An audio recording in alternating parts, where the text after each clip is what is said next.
Susana Chacón, es usted vicepresidenta del Club de Roma y mexicana, que por cierto han terminado las elecciones hace poquito y vamos a empezar por aquí, aunque no es el tema que nos ocupa. Vamos a hablar del muro, vamos a hablar del trasvase de personas entre Estados Unidos y México, vamos a tocar esos temas en profundidad, pero ya que la tenemos aquí, háganos un análisis de los resultados de las elecciones.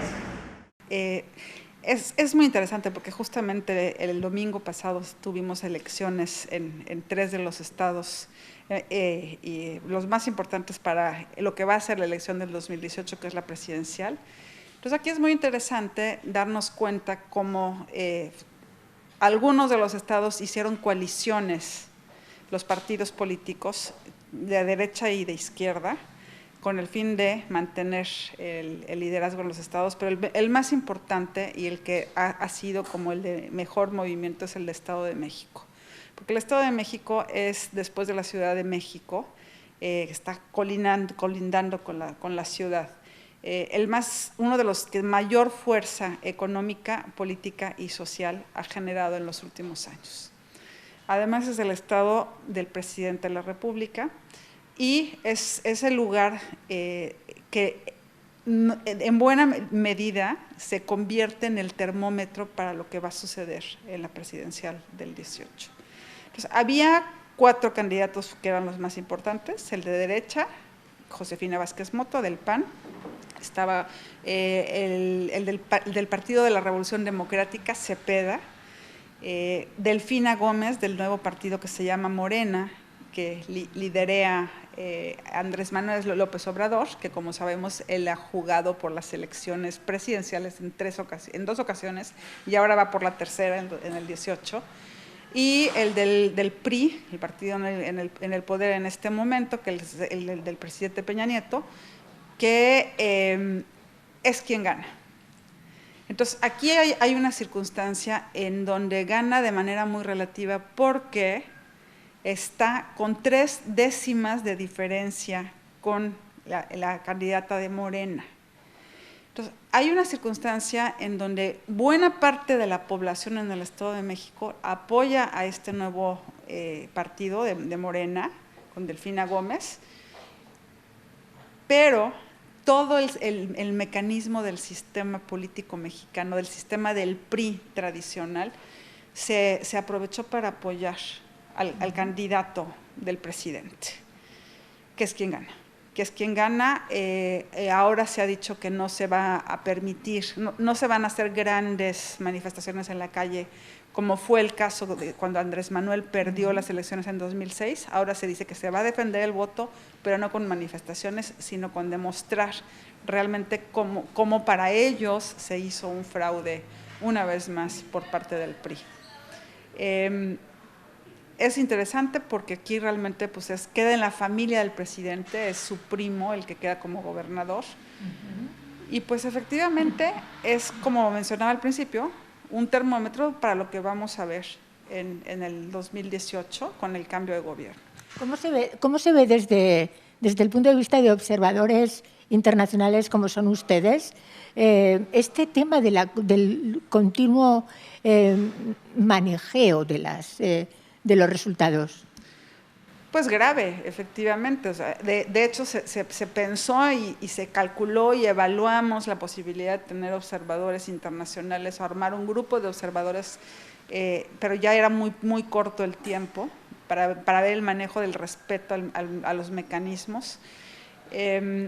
Evidentemente es una democracia, pero es una democracia, como bien acabas de mencionar, hay muchos elementos en donde juega una disuasión, que no es una intervención directa, pero es una intervención muy importante. Por ejemplo, los miembros del gabinete presidencial dedicaron tiempos muy largos en toda la campaña estatal para estar presentes en el Estado de México con todo tipo de apoyos, que los otros partidos no tienen acceso a eso. Entonces, sí, por supuesto, es una circunstancia que tenemos que ir cambiando y moviendo, pero el Instituto Nacional Electoral, que es la instancia que hace todas las evaluaciones, el conteo de votos, el entregar los recursos financieros a los partidos, pues tiene que tener muchísimo mayores controles y otro tipo de acercamiento para no permitir no el manejo, los fraudes electorales, ¿no? Sí, llamémoslo ya directamente fraude electoral. ¿Cómo ha influido el asunto con Estados Unidos, las relaciones con Estados Unidos en estas elecciones, en estas preelecciones, por decirlo de alguna manera? Pues yo no pensaría tanto, dices tú las de los estados. Sí, correcto. Pues yo creo que más bien la influencia ha sido en temas mucho más largos, que vienen desde el noviembre, en el momento que son las elecciones en Estados Unidos, pero en concreto para esto, lo importante para Estados Unidos es que no se cambie el modelo económico en el país, ¿no? Y la opción de que ganara Delfina Gómez, que se permitiera que ganara Delfina Gómez con el partido de Morena, que es el de Andrés Manuel, es, por supuesto, la ruptura del modelo que se tiene desde el Tratado de Libre Comercio en 1994, que es el que rige la economía entre México, Estados Unidos y Canadá. Y por supuesto que esto no se quería que se perdiera. Entonces, no es que haya influido Estados Unidos en la elección, es que los mismos mexicanos, hay dos grupos muy fuertes, los que dicen vamos a mantener el modelo económico como se tiene, y los que dicen tenemos que romper este modelo porque no estamos resolviendo el tema del desarrollo en el país. Hay muchas ganancias, por supuesto que sí, pero hay muchas pérdidas también para una parte sustancial de la población. Desde 1994 los niveles de desigualdad han crecido enormemente en México, a pesar de que se tiene una creación de empleos, resultados del Tratado de Libre Comercio de 2.7 millones de empleos, pero son empleos que están no necesariamente bien pagados y que además lo que se crea como trabajo no se reinvierte en el país, sino que en muchos casos sale, ¿no? Susana, ¿cómo está en estos momentos la frontera? Mira, la frontera son muchos temas en uno, no es nada más un muro, porque si nos vamos al tema del muro, exclusivamente es algo que existe desde los años 90, el muro ya está, ya se dio desde muchos años atrás, hay espacios en la frontera de 3,000 kilómetros donde hay tan solo una valla, hay bardas, hay muros de más de 3 metros, Trump quiere poner de 8 metros, ¿cómo está la frontera? Yo no lo limitaría ahí. Yo pensaría más bien cómo está la relación con Estados Unidos. La relación entre México y Estados Unidos está en uno de los momentos más delicados de la historia de la relación bilateral. Ni cuando fue la Guerra Fría tuvimos tantos problemas. En los últimos 23, 24 años, con la entrada en vigor del Tratado de Libre Comercio, se había cambiado los ánimos completamente y los niveles de tensión que se han ocasionado desde la campaña en Estados Unidos, evidentemente nos han puesto una dinámica de relación muy delicada, en donde se cuestiona mucho porque independientemente de Trump, independientemente si va a mantener los 4 años en su gobierno, lo que él desata en el ánimo de la sociedad estadounidense no es en contra de México. Están mandando una señal muy grave a todo el hemisferio y latinoamericano.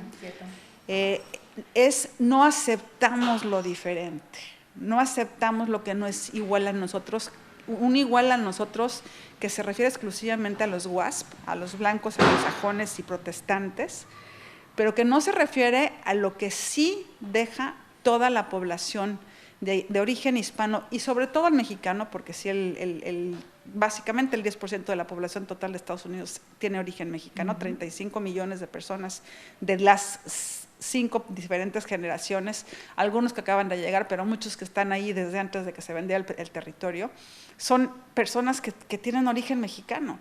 Entonces, obviamente, producen en Estados Unidos, pagan impuestos en Estados Unidos. 1 de cada 20 empresas en Estados Unidos tiene origen mexicano. Entonces, el hecho de que haya una circunstancia de muy corto plazo, pero con una animadversión tan grande, pues pone en riesgo a una relación que venía siendo muy amable en muchos sentidos los últimos 23, 24 años, ¿no? Sí, una relación que ahora, con sus más y sus menos, de la que ahora hablaremos, pero ¿cómo interpretas tú, una persona como tú, que muchísimos votantes de Trump sean precisamente emigrantes, no solamente mexicanos, sino de otras partes de Latinoamérica? Eso es muy interesante porque no se calculó. ¿Cómo lo interpretó? A lo largo de toda la campaña, la pre-campaña primero y después la campaña, ya una vez que el Partido Republicano lo nomina como candidato oficial, lo que hace Trump es conectar con la sociedad más lastimada en Estados Unidos. Tanto blancos, que ese era su mercado directo, pero logra conectar también con las otras minorías asiáticas, afroamericanas, por supuesto, latinos. ¿Y qué es lo que sucede? En el Partido Demócrata, Hillary Clinton estaba muy prosistema a la derecha y la contraparte era Sanders, que era extrema izquierda. La extrema izquierda de Sanders es quien en esta campaña conectaba con todos estos grupos minoritarios que tú mencionas, todos los latinos que votaron por él, por Trump, ¿no? ¿Qué sucede cuando se cae Sanders y queda como candidato Hillary? Hillary, por su trayectoria, no se podía mover a la extrema izquierda. Mantiene un centro mucho más cercano a considerar muchos intereses, pero no se puede ir a la extrema izquierda. Y en cambio Trump utiliza un discurso que se va desde la extrema derecha hasta la extrema izquierda. Una vez que es ya nominado candidato, le llega hasta los sindicatos. Entonces, ¿cómo lo explicamos? ¿Cómo lo entendemos? Conectó con esto que es el famosísimo American Way of Life, el estilo de vida de todo está perfecto, que Hillary no podía conectar con eso, simplemente por la lógica racional de su discurso. Entonces, aquí conecta, muchísimos de los hispanos, de los latinos, no van a aceptar públicamente que votaron por él, pero cuando ya vemos las estadísticas, evidentemente un grupo alto votó por Trump, ¿no? Y por supuesto que también, si nos vamos al grupo de los blancos, pues es el grupo de la población con menos educación, con menos niveles de socioeconómico, pero que en los últimos 8 años, las 2 administraciones de Obama, habían tenido una situación económica muy buena, absolutamente es un cuento lo que dijo en campaña Trump, y además de que, por supuesto, tenían un sistema de seguridad social perfecto. Y ahora todo esto se les puede revertir completamente, ¿no?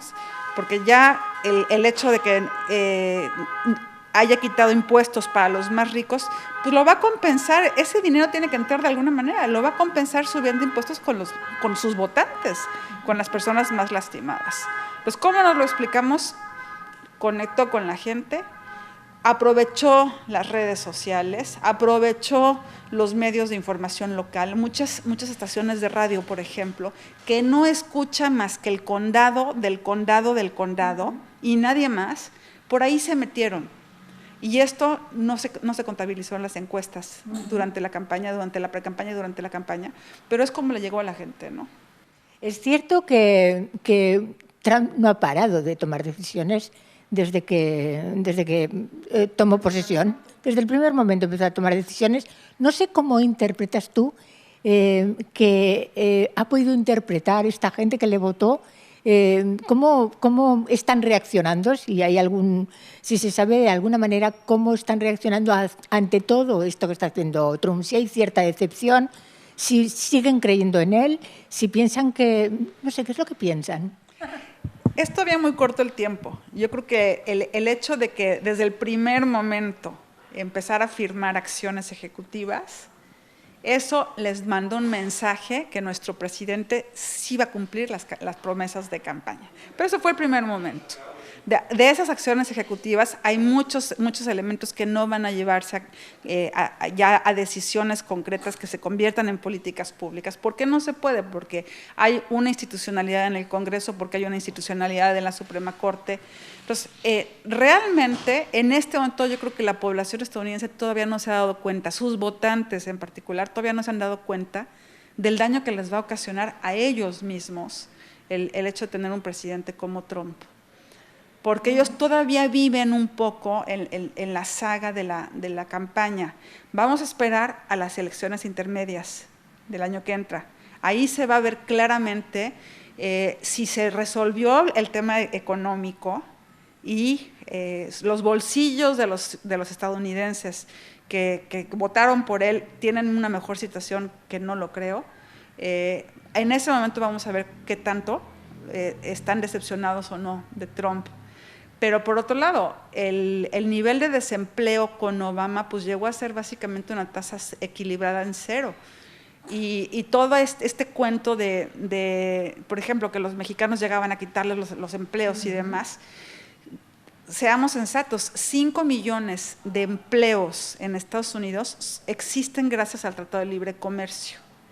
Y los desempleados en Estados Unidos no es porque lleguen mexicanos, sino porque son personas de clase media baja, sin educación, como mencionaba al principio, que no están capacitados para el uso de las nuevas tecnologías y la nueva gran revolución tecnológica que estamos viviendo. Para eso se necesitan puestos de personas capacitadas. No porque haya llegado Trump, no porque se haga un muro, esas personas van a ser empleadas. No, se necesita que tengan una formación muy clara que ellos no tienen. Entonces van a seguir desempleados, entonces van a perder un poco. Más adelante lo vamos a ver, ahora todavía no. El ánimo tan encantado que tienen de estar con Trump, ¿no? Vamos a ver, Susana, nos decías antes que había existido una relación buena tácita entre Estados Unidos y México, pero recuerdo en 2016, cuando Trump estaba en plena campaña electoral, que tú dijiste que México tenía que construir una imagen para venderla en Estados Unidos, que no se había preocupado de esto. ¿Realmente es así? Los estadounidenses, el gobierno estadounidense no tiene una imagen creada, una idea creada de lo que es México, de lo que puede aportar México, de lo que puede hacer México por ellos. Por supuesto que la tienen. La clase política, la clase económica tienen una certeza de lo que ha sido como beneficios estos últimos 23 años, desde 1994, que entra en vigor el Tratado de Libre Comercio. ¿Cuáles han sido los beneficios para Estados Unidos y para Canadá, que han sido muchísimo mayores que para México? Por supuesto que lo tienen, por eso los principales preocupados en este momento de que pudiera revertirse un Tratado de Libre Comercio son los estadounidenses y particularmente los empresarios. Ellos son los primeros que van a saltar cuando se den cuenta que Trump puede tomar decisiones que los afectan. 20 de los estados de la Unión Americana tienen a México como primero, segundo o tercer socio comercial. 20, en diferentes niveles. Entonces, hay una relación de interdependencia que lo que nos pasa en México les pasa en Estados Unidos y viceversa. Mucho más fuerte la interdependencia que con Canadá, aunque por supuesto que también han habido muchos beneficios con Canadá. Pero por supuesto que la élite política, la élite académica, la élite empresarial saben que sería un gravísimo error, lo han dicho abiertamente, pero parte del problema que tenemos en la relación en este momento es la incertidumbre que ocasiona este señor.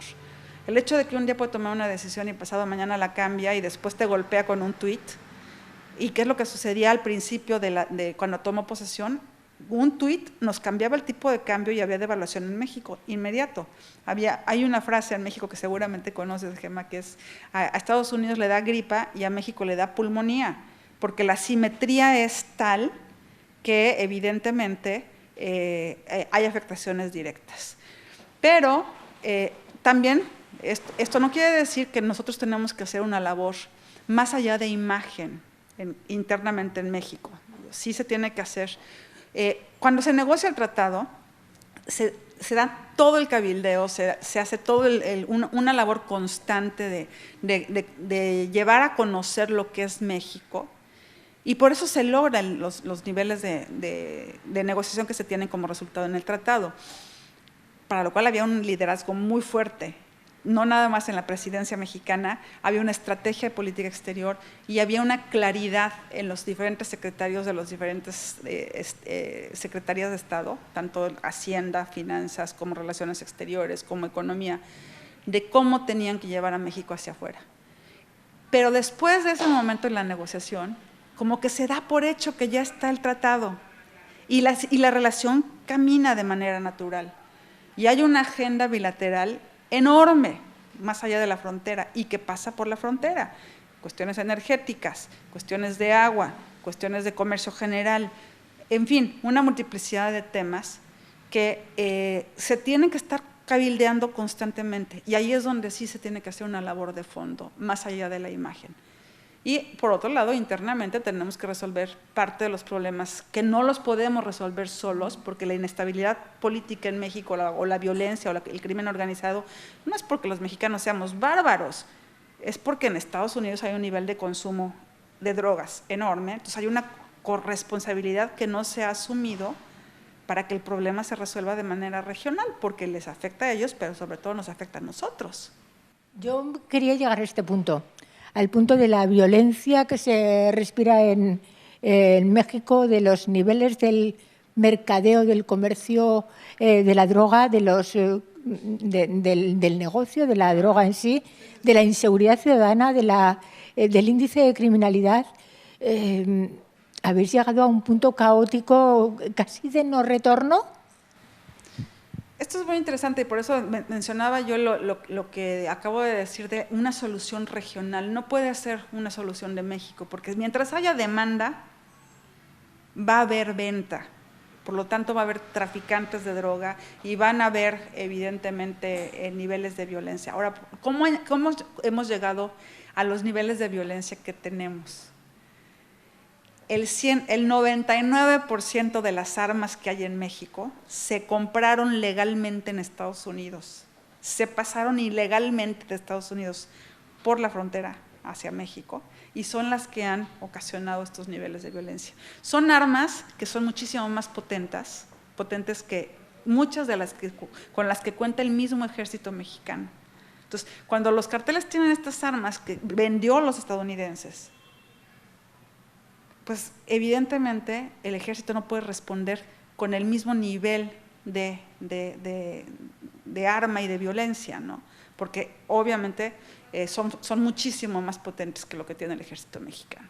Entonces ahí tiene que haber una regulación de venta de armas en Estados Unidos para reducir los niveles de violencia en México. Una especie de entente cordial entre los dos países para llegar a un punto común de que la frontera no sirva precisamente para esto, ¿no? Por un lado, pero por otro lado una cuestión interna que ese es el punto central nodal del problema de la venta de armas, que es el lobby de los del rifle, la Asociación del Rifle en Estados Unidos no permite que haya regulaciones porque quieren seguir vendiendo sus armas sin ningún tipo de precauciones, ¿no? Entonces, sí, ahí hay una corresponsabilidad por parte de los estadounidenses que venden las armas y los niveles de violencia que hay en México. Hay una corresponsabilidad por parte del nivel de consumo de droga, mientras no se ataque y con políticas de prevención de fondo, no de pancarta, el problema de consumo en Estados Unidos, pues se seguirán pasando la venta de droga, ¿no? Y por otro lado, también hay una corresponsabilidad por parte de lo que ha sido el manejo de la droga. O sea, antes el tráfico de droga ha existido siempre, o sea, desde los años 60, los años 70. Obviamente la intensidad y el tipo de drogas es lo que ha cambiado, pero la gran diferencia es que había un acuerdo hasta el 2006, que se empieza a romper el 2000, pero particularmente después del 2006 es donde se desmorona todo, en donde los líderes, los cárteles de la droga no tocaban a la sociedad civil. Entonces, los niveles de violencia se reducían a los que estaban exclusivamente en los cárteles, ¿no? Tenían cierto código ético. Acuerdos, y dejaban pasar, o sea, a mí me toca el territorio del Pacífico, a mí me toca el territorio del Atlántico, en fin, del centro del país, todo hacia un destino, el consumo a Estados Unidos. ¿Qué es lo que sucede a partir de 2006? Se da lo que se conoce como la guerra en contra de los narcotraficantes por parte del gobierno de Felipe Calderón. Y aquí se rompe el avispero porque le pegan al avispero y entonces quitan a muchas de las cabezas de estos cárteles, que era con los que se tenían los acuerdos de que no se lastimara a la sociedad civil. Y los que quedan como cabeza son las personas con menos preparación en todos los sentidos y con mayores niveles de violencia. Entonces ya no les importa si se van contra la sociedad civil, y ya no les importa lo que tengan que hacer en contra de los otros carteles, porque su objetivo es mantener los niveles económicos que han tenido como recursos, lo cual me lleva a otro problema, que es el del lavado de dinero. Mientras no haya regulación en Estados Unidos, en los paraísos fiscales y por supuesto en el mismo México, del manejo del dinero, los grandes capos del dinero de la droga están en Estados Unidos. Son los que no han permitido que esto se maneje de otra manera porque no lo van a aceptar abiertamente, ¿no? Vamos, que la solución, el tema es de difícil solución, ¿no? Muy complejo porque entran políticos, entran empresarios, entra la sociedad, entran los que están en los capos, por supuesto de difícil solución porque no es mexicano, no es estadounidense, es de todos y además tiene que ver con los flujos a nivel global, que esos también son cárteles globales, va mucho más allá de un tratado de libre comercio, va mucho más allá de la relación con Estados Unidos. Pero lo que sí sabemos es que hay toda una generación de jóvenes de 16 años, de 15 años, 15, 16 años, a 22, 25 que se ha perdido, porque lo que reciben como beneficios de corto plazo inmediatos por participar en estos cárteles, ninguna escuela ni ningún trabajo se los va a dar. Entonces sí es muy compleja la solución, cómo reinsertamos a todos estos jóvenes si no los han matado en estos niveles de violencia, en una sociedad en donde un trabajo formal no le va a dar los recursos que ellos reciben en el corto plazo, en lo inmediato, como parte de crimen secuestros, crimen droga, crimen armas, etcétera, ¿no? Susana, cuando Trump anunciaba la creación del muro, ese muro que ya sabemos todos que existía, pero que él quiere hacerlo de 8 metros y de no sé cuántos kilómetros y que va a invertir no sé cuánto y que además lo van a pagar los mexicanos. Los espectadores internacionales esperábamos otro tipo de contestación por parte del gobierno mexicano. Nos dio la sensación como que el gobierno mexicano no reaccionó, simplemente encajó los golpes y no rechistó. ¿A qué se debe esto, esta impasividad ante esa paliza internacional que le pegó Trump? Tú dices los observadores internacionales, yo les sumo, muchos de los mexicanos estábamos helados de que no hubiera respuesta. ¿A qué se debe? Uno de los elementos que mencionan como representantes del presidente y del gobierno es que nosotros tenemos una relación que va mucho más allá de Trump, más allá de los 4 años, más allá de los 8 años que pudiera quedarse si estuvieran igualmente locos que como estuvieron el año pasado en volver a votar por él, que no lo creo. Pero la locura de este señor realmente nos pone en una circunstancia muy complicada, porque no sabemos qué va a hacer. Entonces hay un nivel de incertidumbre que un día dice una cosa y mañana nos pega con la otra. Y sí, efectivamente fue una paliza, que yo veo algo todavía mucho más grave. O sea, porque sí, el gobierno decide no responder por prudencia, por decir lo que puede hacer este cuate puede ser muchísimo peor si nosotros golpeamos. Yo recuerdo perfectamente bien que España y Chile buscaron hacer un comunicado para apoyar a México y México les dijo no, porque a nosotros somos sus vecinos y nos van a seguir golpeando en la medida de… Ahí está la opción también de muchos mexicanos que decían que tenemos que jugar en el mismo nivel que Trump. Si él golpea, nosotros golpear más fuerte y adelantarnos a golpear. Pero tenemos que estar conscientes del nivel de asimetría que hay entre las dos economías y cómo nos puede afectar una mala decisión o una decisión negativa de fondo, no de discurso de campaña hacia nosotros, ¿no? Entonces, por supuesto que fuimos la piñata de la fiesta, nos golpearon por todos lados, es realmente lo más poco honorable. Yo no entiendo, por ejemplo, cómo es posible que haya invitado el presidente Peña Nieto al candidato Donald Trump y lo haya recibido en Los Pinos, en la Casa Presidencial, como si fuera un jefe de Estado. Todavía sigo pensando que eso fue un gravísimo error y evidentemente pues no ha habido una estrategia de política exterior con la prioridad que implica tener una relación como la relación más importante, que es la frontera, una de las fronteras más grandes de este mundo, ¿no? Terminamos, Susana. Hemos hablado de la frontera, del narco, de las perspectivas de Estados Unidos, pero el año que viene elecciones. No sé si México tiene un plan, porque a lo mejor, no sé, pero quizás a lo mejor Trump el año que viene ya no esté. No sé, no sabemos qué es lo que va a ocurrir con él, pero no sé si México tiene un plan para afrontar sus elecciones de otra manera, sus presidenciales, e intentar acelerar un poco la recuperación. Lo que se está tratando de hacer, yo no digo México, pero el gobierno mexicano, donde están centrando sus objetivos en este momento es en la renegociación del Tratado de Libre Comercio. Que ya dicen que no es renegociación, sino mejora del Tratado de Libre Comercio. El plan está centrado ahí, porque sabemos que esto es transeccional, tras elecciones, va más allá de las elecciones. Entonces, lo que ha buscado acelerar el gobierno de México es que todo lo que se vaya a hacer en la negociación con Estados Unidos y Canadá, no nada más con Estados Unidos, o sea, México no, así como evidentemente nunca aceptaría pagar un muro, tampoco vas a negociar con Estados Unidos si no está Canadá, porque ni a Canadá le conviene, ni a México tampoco. Justamente es el contrapeso el que estemos juntos para respetar los intereses de cada uno de los tres, ¿no? Entonces, el plan es ese, que se pueda lograr la negociación antes del proceso electoral del 18. Obviamente, esto es complicado porque los tiempos de renegociación, aunque ya empezaron las pláticas, los acuerdos, hasta agosto de este año empiezan las negociaciones formales.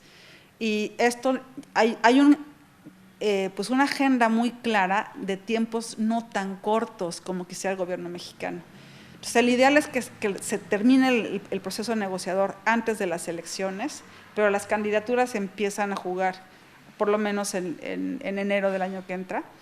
O sea, van a ser alrededor de 6 meses de campañas. Entonces, ahí ya jugaron, se empalmaron tanto la negociación del Tratado de Libre Comercio con el comienzo de la campaña.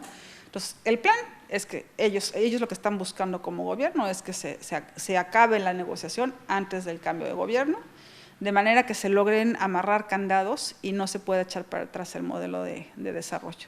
Los otros grupos de centro, de izquierda, lo que quieren es justamente echar para atrás eso, y pues, tal vez quieran aprovechar el que la negociación no se acabe. Pero, pues digo, obviamente esto hay que ver, o sea, hay cosas muy buenas de Tratado de Libre Comercio, hay cosas muy malas, entonces yo creo que es un momento de oportunidad que hay que aprovechar justamente para no limitarnos al Tratado de Libre Comercio y ver la negociación bilateral muchísimo más amplio para beneficio de los intereses de México, que eso sería el ideal, ¿no? Sería el ideal. Me gustaría terminar con una palabra: refugiados, con todas estas personas, familias partidas, ilegales, que están en Estados Unidos en una situación desastrosa, renegados por parte de México, renegados por parte de Estados Unidos, miles y miles y miles de personas que siguen ahí, ¿no? Ese es un tema nuevo en la agenda bilateral, pero que tampoco es tan nuevo. O sea, con Obama, en las 2 administraciones de Obama, se deportaron 2,5 millones de mexicanos. Entonces, ya llegaron a México, muchos de ellos son niños nacidos en Estados Unidos que no hablan español, que tienen el sistema educativo de Estados Unidos, que no saben de historia de México, que por supuesto van a llegar a un contexto social, que ya llegaron a un contexto social, a un contexto laboral muy diferente al que estaban acostumbrados en Estados Unidos. Y del 2015 para acá, pues han empezado a haber algunos pequeños apoyos por parte de la sociedad civil, por parte por supuesto, el sector académico, de manera que se les pueda apoyar a todas estas personas que están regresando, porque sí, efectivamente, es un problema que no es nuevo, lo que vaya a venir con Trump, que ya lo tenemos en casa con estos 2,5 millones, y que ha sido justamente a dónde regresan. Si estaban en una localidad en el estado de Guanajuato, ya son personas que están acostumbrados a vivir en la ciudad. Entonces va a haber una explosión de todos estos migrantes en las ciudades que van a buscar otro tipo de trabajo que no sea necesariamente el del campo, por ejemplo, que ya tienen otro tipo de habilidades, de capacitación. Entonces sí hay un problema, se está ocasionando un problema porque no se da abasto para resolver el nivel de empleo a los que están en México y además se tiene que recibir a los que están llegando, ¿no?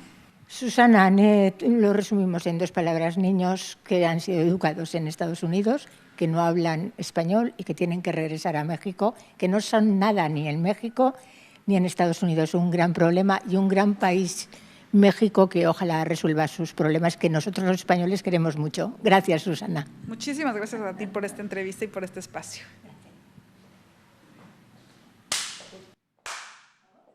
Ha ido bien, ¿no? ¿Cómo viste? Muy bien, muy bien, muy bien. Creo que no hemos tenido que cortar, ha ido muy bien, hemos tocado todos los temas, muy divulgativa, yo te lo agradezco. Todos los temas, en serio. Todos los temas que hemos podido en 2025.